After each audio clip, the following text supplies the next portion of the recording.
Pokemon cards have been loved by millions of people for almost 30 years, but not all of them were as innocent as you remember. Some cards were so edgy, they got banned worldwide. We do not bring Pokemon cards to school. Some caused decade-long lawsuits, and one card was even thought to be Nazi propaganda. These are the top 10 most controversial Pokemon cards in history. And first, we're starting with the card that the Pokemon Company hoped you'd never see. See, in the 1998 Japanese version of Gym Heroes, this was the artwork for Misty's Tears, and she's in her birthday suit. Not fully naked, but parents were shocked that the Pokemon Company printed a card with an underage girl in the nude, and parents did not want their kids pulling it, unless one of them was never mind. But the outrage of this card was instantaneous. Stores got complaints, parents were furious, and Pokemon wanted to make sure America never got this card, so they immediately changed the art to this. Misty crying cause Squirtle pimp slapped her.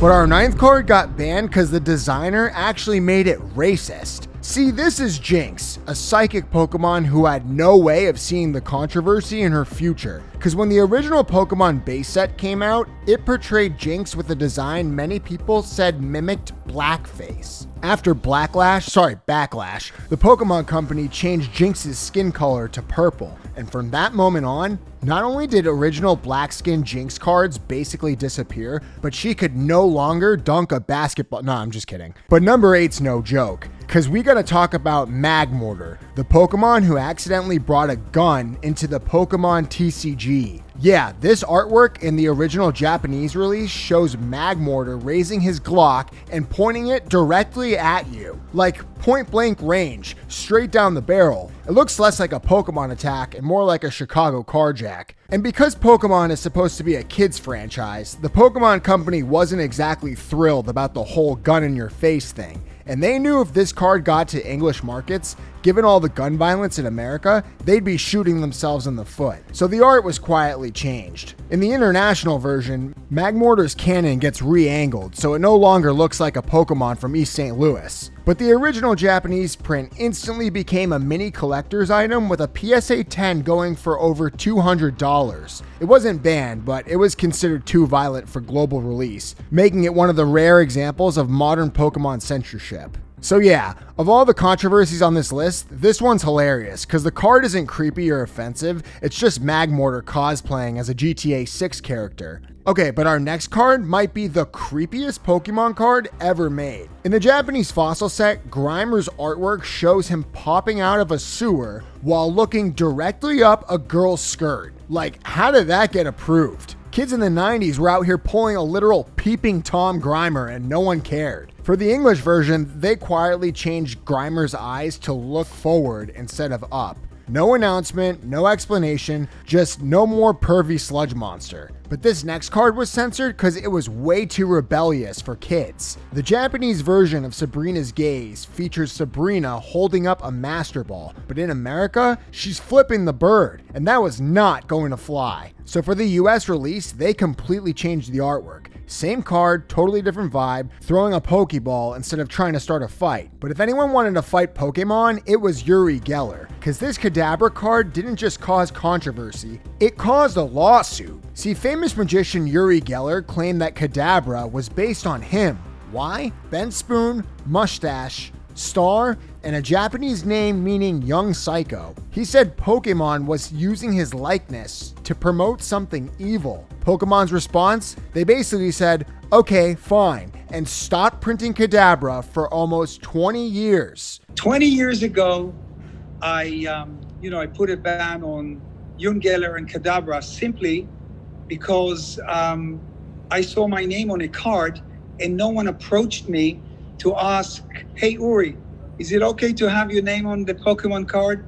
So we won't go into the lawsuit, but Pokemon decided to pull the card away off circulation. But in 2020, everything changed because thousands of fans were sending emails and handwritten letters to Geller begging him to let Kadabra come back. Geller is claiming that he received innumerable amounts of emails over the years from players begging him to drop the lawsuit and allow Pokemon to add a Kadabra card. Do you think that that's like a loud minority just blowing up his DMs, or is that real? Is there really a large amount of Pokemon players or fans out there who have been waiting for this? There has certainly always been some people who have wanted Kadabra in the trading card game. Kadabra has been in the Pokemon franchise since the very beginning. Its absence from the game has been very noticeable. It's unsurprising there are plenty of people who want it back. So after thinking hard on it, Geller apologized to Pokemon, their fans, and finally... Truly, as I said in my Twitter,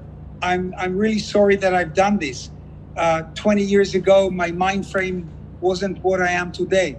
In these last 20 years, I became a grandfather. I have 2 granddaughters. And, people change during the years. I became softer. At those times, I was kind of on an ego trip, I would say. I was after fame and fortune. But, hey, I changed. And I'm sorry for what I've done.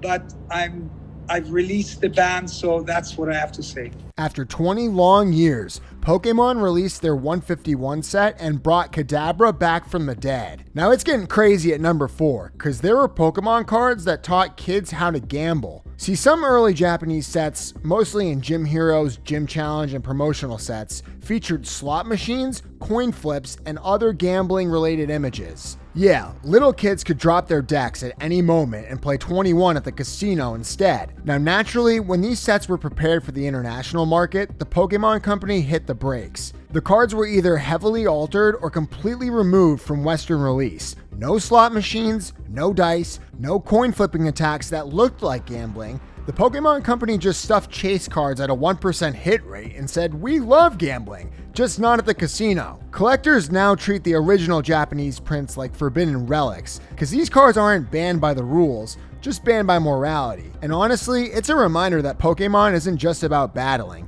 It's a cultural minefield of what's considered okay for kids around the world. So next time your kid draws a coin flip card, just remember, somewhere in Japan, kids learn to hit jackpot before they learn how to tie their shoes. But it's getting sinister for number 3. Because people thought dark Pokemon cards were part of a satanic cult. When the Rocket sets introduced dark Pokemon, some parents thought Pokemon was turning evil. There were legit articles calling it satanic branding for kids, and even preachers begging parents to stop letting their kids play. The Pokemon trading card game is a new collectible card game that is made and distributed by Wizards of the Coast. What is a wizard? Male practitioner of black magic. Wizards of the Coast, the same company that made the best-selling game Magic the Gathering. Magic the Gathering is a heavily occult-laced trading card game which has been very popular in the 90s. And here is a picture of cute little Pikachu, and he's being energized by an energy ball. And now you notice he's not quite so cute anymore, and his little satanic tail is really erect. And now parents, if you're not up on Pokemon, you need to be. And one of the things you can do is go out and buy the official Pokemon trading card game Player's Guide. And you can get this at any store that sells any of the Pokemon stuff. I mean anything. You can get it like at Toys R Us or any of those places that sell any of the Pokemon. And it says on the back of this, catch them all, then build an unbeatable tournament deck. And one of the things you can do is look through here because it shows every Pokemon in existence, and it tells you what their powers are, and it tells you how they get weak, and it tells you how they energize and what you need to energize them. But something very unusual is also in this book, and that is that they actually show the energy balls that is used to make these monsters bigger and better. I want you to see them. I hope you can see them from where I am. I'm going to hold it out here so hopefully you can see it. Look at the yellow. What do you see? Lightning bolt. Lightning bolt. Look here. All-seeing eye. Up here is the clenched fist, symbol for rebellion, anarchy. Right down here is a powerful witchcraft symbol where my finger is. Powerful witchcraft symbol, and it's a symbol for fire. Down here is another powerful witchcraft symbol. Actually a New Age symbol, they call a New Age symbol for Earth, okay, which is a green leaf. And down at the bottom here, this blue ball down in here is the symbol for energy of water. And water transforms into wind. Earth, wind, and fire, the 3 basic elements of all witchcraft. And I'm going to ask you, parents, grandparents, concerned aunt and uncles, friends? Do you think they put that in there by coincidence? Do you think they just built this game, put these on there and said, hey, let's just put those symbols on there, they look cool. Kids won't know what they are, but they'll like them because they look cool. Or did they put them on there because they know what the meaning of each one of those symbols is? And they want to desensitize our children to seeing those symbols so much that when they see them in other things, hey, no big deal. There is a devised plan going on for the battle of our children's minds.